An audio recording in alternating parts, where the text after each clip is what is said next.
An action movie is nothing without some quality stunts, but good stunts don't always make for a good movie. The rest of it has to be watchable too. Spectacular stunt, my friends, but all for naught. In fact, a few of the most badass moments in film history are hidden inside some real stinkers. Whether they're disappointing sequels or original flops, these movies force you to wait for the good part when it comes to stunts. The 2001 film Swordfish isn't a documentary about pointy sea life or an animated feature about a chivalrous tuna. Those actually sound decent. Instead, it's a flop of an action flick mostly known for having a scene where Halle Berry has her top off. And there's not much else about the movie that's all that memorable, except for a certain stunt involving a helicopter and a bus. John Travolta plays a wanted fugitive surrounded by cops on all sides, but he has one option most people don't: up. A helicopter swoops in to grab the bus that he and Hugh Jackman are sitting in and carries it to the top of a skyscraper. You might be surprised how little of this moment actually uses CGI. The interior shots use green screens through the windows, but the bus actually being hoisted into the air by a helicopter is very real. The stakes were high in real life, too. The bus was close enough to the chopper's maximum weight capacity that heavy winds could have caused some serious problems. A bit too close for comfort, especially considering the $15 million price tag. How can you justify all this? Not looking at the big picture, Stan. Luckily, everything went according to plan for the Swordfish cast and crew, except for the film's critical reception, which was overwhelmingly negative. It turns out that one big stunt isn't enough to make a movie great, but at least it actually had an action scene with a bus in it, unlike a certain sequel. In 1994, the combination of Keanu Reeves, Dennis Hopper, and a bus that can't slow down turned Speed into the blockbuster hit of the summer. Thanks to the eternal wisdom of studio executives, a sequel was crapped out 3 years later without a single one of those things. The return of Sandra Bullock and the casting of Willem Dafoe were promising, but not nearly enough. There was one massive yacht-sized problem with the script for Speed 2 Cruise Control. Moving the action from a bus to a boat was a colossal misfire for Speed 2. A bus on the road could crash into anything at any moment, but a ship out to sea is typically surrounded by nothing but open water. That's why, instead of spacing the big action sequences throughout the movie, around a quarter of the budget was spent building a fake marina and crashing a giant ship into it at the very end. That's $25 million, which made the collision one of the most expensive stunts in film history.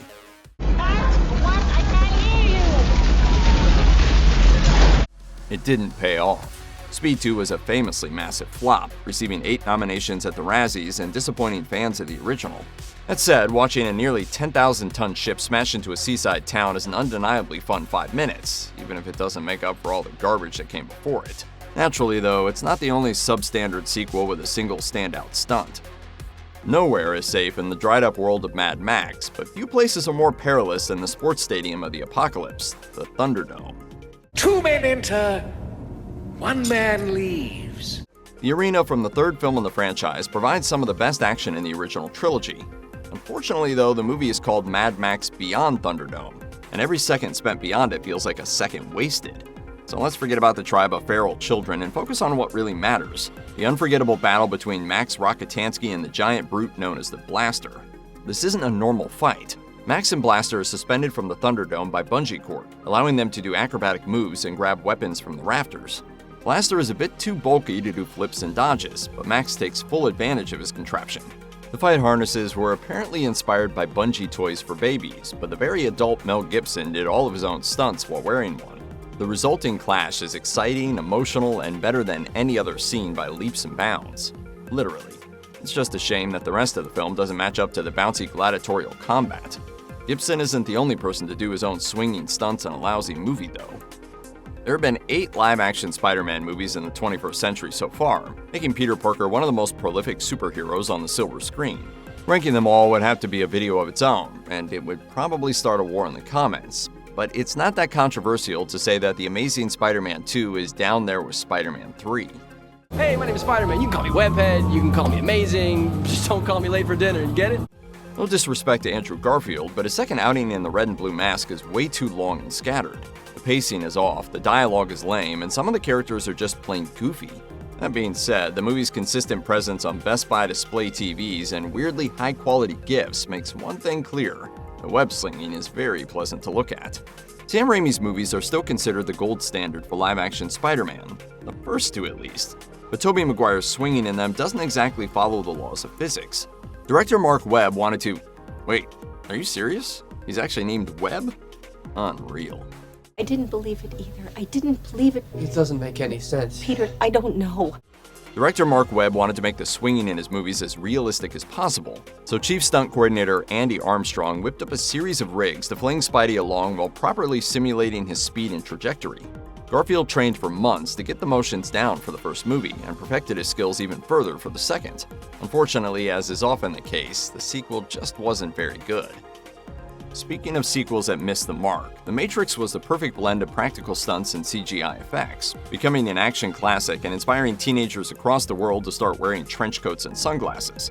When The Matrix Reloaded was released, fans of the original had very polarized opinions as to whether or not it was a worthy sequel. However, there was one thing that pretty much everyone seemed to agree on. That freeway chase was freaking sick. You always told me to stay off the freeway. Yes, that's true. You said it was suicide. Then let us hope that I was wrong. Reloaded gets a bit too far into the weeds about its own philosophy and lore, but for 14 glorious minutes, you get to witness one of the greatest action sequences of the 21st century. Yes, the chase on its own lasts longer than the average SpongeBob episode. In order to film 14 minutes of badass stunts without having to disrupt traffic or use off-ramps on existing roads, a fake freeway measuring 1.25 miles long and costing $2.5 million was specially constructed on California's Alameda Island. Hundreds of vehicles were destroyed during production, whether they were slashed by Morpheus's blade or run off the road by Trinity. If the chase was in the original Matrix, it would be remembered as one of the most badass things ever captured on film, but the rest of Reloaded doesn't hold a candle to the original. We are getting aggravated. Yes, we are. We here at Looper want to emphasize that we're firmly pro-Wachowski organization. Bound is a fantastic debut, The Matrix is historically cool, and Speed Racer? Well, movies don't get more exciting than Speed Racer. That's why it's a bit painful to double-dip the sisters on this list, but Jupiter Ascending is such an astounding misfire that we simply have to talk about it. If you're feeling generous, you could call Jupiter Ascending ambitious, but most critics saw its human-dog hybrids and royalty-detecting bees as nothing more than sci-fi gibberish. The story is all over the place, and the world-building is straight-up bizarre. But as far as one particular stunt sequence is concerned, ambitious is the perfect word to use. Are those flying boots? They use the force of gravity, redirecting it into differential equation slopes that you can surf. Yeah. Early on in the film, Channing Tatum and Mila Kunis soar through Chicago as they avoid murderous aliens right before daybreak. Not only did the Wachowskis insist on using practical effects as much as possible, but they needed the sky to be that perfect natural color, a color that only lasts for 6 minutes before it gets too bright out. The crew spent months on the scene by working in 6-minute increments. An aerial imaging company, Pictorvision, built a special super-duper HD camera rig called the multicam array to film it. The result is a sequence that looks both beautiful and exhilarating, hidden inside a movie that's mostly remembered for being a spectacular failure. If you're looking for another incredible chase surrounded by lackluster sci-fi, look no further than Terminator 3: Rise of the Machines. The first 2 Terminator movies are stone-cold classics, thanks to the direction of the one and only James Cameron. But after he left the franchise, the series' quality took a serious nosedive. There's one part of Terminator 3 that still feels like Cameron could have created it, but it took a serious sacrifice from Arnold Schwarzenegger to make it happen. I'm back. The TX hijacks a crane as part of her mission to eliminate John Connor, but it's mostly various vehicles and utility poles that end up in the path of the cyborg killer. That is, until Arnold shows up to do what he was programmed to do, withstand serious damage in order to protect the future. It's without a doubt the most over-the-top scene in the movie. So over the top, in fact, that it exceeded its budget by a pretty big margin. Director Jonathan Mostow was concerned that the crew wouldn't be able to cap off the sequence with the destruction of a glass building as they had planned. But Schwarzenegger put up around $1.4 million of his own salary to finish the job. You've got to be me. No, I am not you. Critics seemed to be mostly fine with Terminator 3, but fans were much less enthused. But despite the film's middling reception, even the biggest Terminator purist will admit that the crane chase is, at the very least, pretty dang cool. Thanks, Arnold. We couldn't have done it without you.